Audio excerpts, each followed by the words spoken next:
बांग्लादेश में प्रधानमंत्री शेख हसीना के तख्ता पलट में मेन रोल निभाने वाली बीएनपी के साथ एक प्रैंक हो गया है। जिस बीएनपी ने सड़कों पर उतरकर और हिंसा में हिस्सा लेकर शेख हसीना को सत्ता से बेदखल किया, आज उसी को बांग्लादेश में अपना पॉलिटिकल स्पेस खोजने में मुश्किल हो रही है।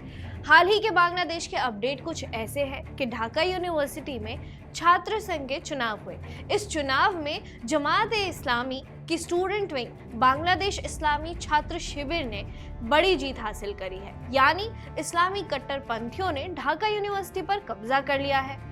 इस चुनाव में बीएनपी की स्टूडेंट विंग जेसीडी को करारी शिकस्त मिली। बीएनपी की स्टूडेंट विंग जेसीडी अब ये कह रही है कि इस्लामी कट्टरपंथियों वाले छात्र दल ने इस चुनाव में गड़बड़ी की है और इससे जीत हासिल की है। बीएनपी के छात्र दल ने बताया कि यहाँ वोटों में हेरफेर हुई है।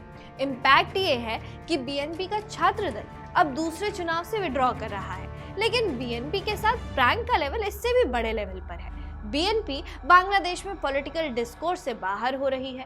शेख हसीना को बाहर निकालते टाइम जो बीएनपी सत्ता में आने के सपने देख रही थी, वो अब चुनाव तक नहीं करवा पा रही है। बीएनपी ने ये सोचा था कि आवामी लीग के सत्ता से बाहर होने के बाद वो एकमेव बांग्लादेश पर राज करेगी, लेकिन उसका ये फितूर जल्द ही खत्म हो गया।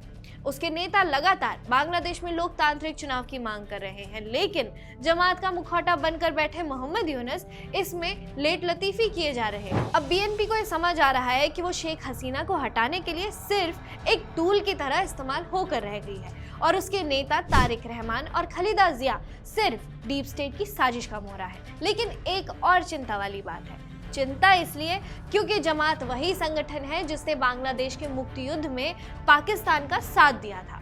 जमात वही संगठन है जिसने इस मुक्ति युद्ध में हिंदुओं की ढूंढ कर हत्या की थी। अब जमात-ए-इस्लामी की बांग्लादेश में इलेक्टोरल पॉलिटिक्स में एंट्री हो चुकी है। आगे आने वाला 2026 के जनरल इलेक्शन के लिए जमात-ए-इस्लामी ने अपनी जमात इकट्ठा कर ली।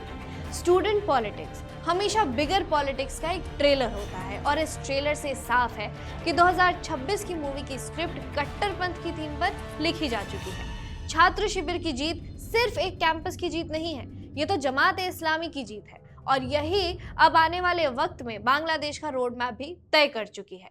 देखते रहिए ऑप इंडिया।